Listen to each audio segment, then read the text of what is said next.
Kelanjutan proyek pembangunan Ibu Kota Negara atau IKN Kaltim menjadi sorotan seiring dengan target 20% penggunaan APBN yang sudah hampir terpenuhi. Lantas bagaimana nasib proyek pembangunan IKN Kaltim ini ke depan?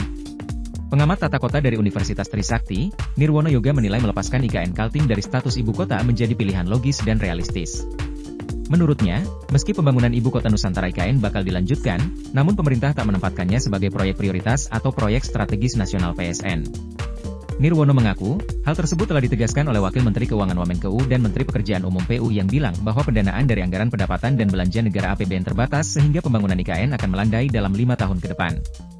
Apalagi, kata dia, komposisi pembiayaan IKN dari APBN yang dipatok sebesar 20% sudah hampir terpenuhi, sehingga pembangunan proyek senilai Rp466 triliun tersebut, ke depan harus mengandalkan dari sektor swasta yang sebesar 80% sesuai amanat Undang-Undang UU IKN. Menurutnya, dengan begitu investor bakal sulit untuk masuk ke IKN seiring dengan melandainya pembangunan dari APBN. Nirwono mengungkapkan, pemerintah melalui otorita IKN dituntut untuk mencari terobosan pembiayaan dari sektor swasta dan tak mengandalkan dana APBN. Untuk itu, menurut Nirwono, pilihan paling logis dan realistis yakni menjadikan Nusantara sebagai kota modern masa depan dan menanggalkan status ibu kota, serta ibu kota tetap di Jakarta. Sementara jatah penggunaan APBN kian menipis, investasi swasta di IKN Kaltim juga tak kunjung meningkat. Bahkan target investasi swasta ke IKN Kaltim Rp100 triliun di akhir 2024 terancam meleset. Target investasi swasta di IKN Kaltim Rp100 triliun di akhir tahun 2024 terancam meleset.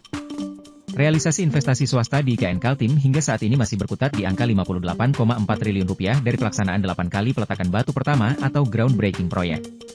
Kalaupun ada penambahan investasi di IKN Kaltim pada groundbreaking ke-9 yang direncanakan akan berlangsung akhir 2024 atau awal 2025, hanya Rp5 triliun.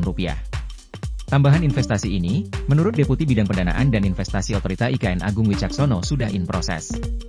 Investasi swasta yang masuk ini berasal dari 5 proyek baru yang meliputi sektor perkantoran, hotel, rumah makan, penghijauan, dan perumahan yang tengah diusahakan. Satu di antaranya adalah Sojitz Corporation yang berbasis di Jepang. Investor ini tengah diupayakan IKN untuk hadir membangun perumahan.